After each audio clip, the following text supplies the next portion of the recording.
भंडारा नाम पर्वत पर ये चले जाते और पूरे दिन अंधेरे तक बस मंजीराए बज रहे हैं, तालियां बज रही है, वाद्य बजाते हुए राम कृष्ण हरि राम कृष्ण हरि राम कृष्ण हरि। एकांत में यदि कोई भगवत साक्षात्कार पाना चाहता है तो तुकाराम जी कहते एकांती लोकांती स्त्रियांसी न भाषण, प्राण गेला जान करूं नए। साधक को इतनी दृढ़ता कर लेनी चाहिए कि एकांत में कभी विपरीत शरीर के पास बहुत देर तक ना रहे, नहीं तो गिर जाएगा, पक्का गिर जाएगा, चाहे जितना संयमी साधक हो। कह रहे प्राण गेला जान करूं नए, प्राण त्याग सकता हूं लेकिन एकांत में कभी माई बहन के साथ नहीं बैठ सकता।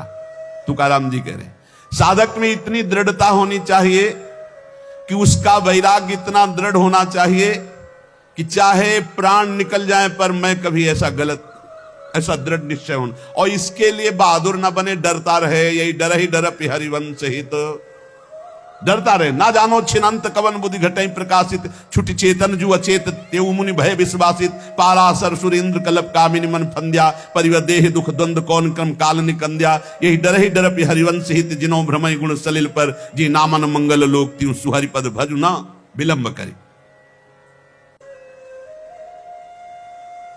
हम लोग अपने साधन का महत्व भूल करके भोग का महत्व जब अंदर बैठा लेते तब ये बातें आने लगती। छुप छुपा कर देखना, छुप छुपा करके उसका मनन करना, ये सब नष्ट कर देता है।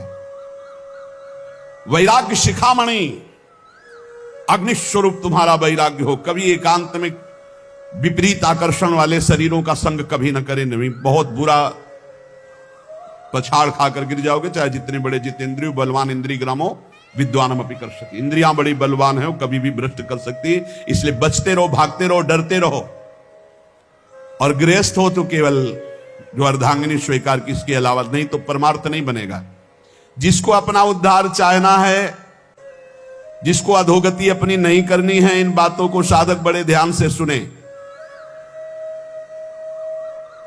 रात दिन भगवान के चिंतन में डूबना है तो अर्थ को एकत्रित करना और स्त्री संभाषण, एकांत आदि मिलन, बैठना, बात करना, ये सब छोड़ दे।